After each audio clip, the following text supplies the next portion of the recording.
मानदेश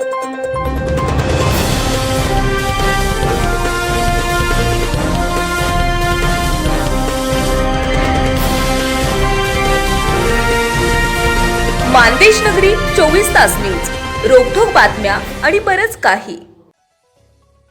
शिवसेना पक्षप्रमुख तथा महाराष्ट्र राज्याचे लोकप्रिय उपमुख्यमंत्री एकनाथजी शिंदे, तरुण तडफदार युवा खासदार श्रीकांत शिंदे यांच्या मार्गदर्शनाखाली तसेच सांगोला तालुक्याचे पाणीदार माजी आमदार शहाजीबापू पाटील यांच्या शुभ हस्ते युवा सेना तालुका प्रमुख दीपक उर्फ गुंडादादा खटकाळे यांच्या वाढदिवसानिमित्त अनावश्यक खर्चाला फाटा देत विविध सामाजिक उपक्रमांद्वारे वाढदिवस साजरा करण्यात येणार असल्याची माहिती दीपक उर्फ गुंडादादा खटकाळे मित्र परिवाराच्या वतीने देण्यात आली आहे। दीपक उर्फ गुंडादादा खटकाळे यांच्या वाढदिवसानिमित्त सोमवार दिनांक 15 जून रोजी समाजाप्रती असलेली बांधिलकी जपत त्यांच्या वाढदिवसानिमित्त रक्तदान शिबिर व वृक्षारोपण कार्यक्रमाचे आयोजन करण्यात आले असून नागरिकांनी या उपक्रमात मोठ्या संख्येने सहभागी व्हावे असं आवाहन आयोजकांच्या वतीने करण्यात आले।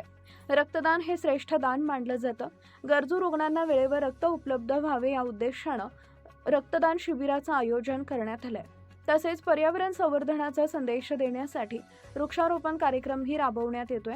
या उपक्रमातून समाजात सामाजिक व राजकीय जाणीव निर्माण करण्याचा प्रयत्न करण्यात येतो आहे।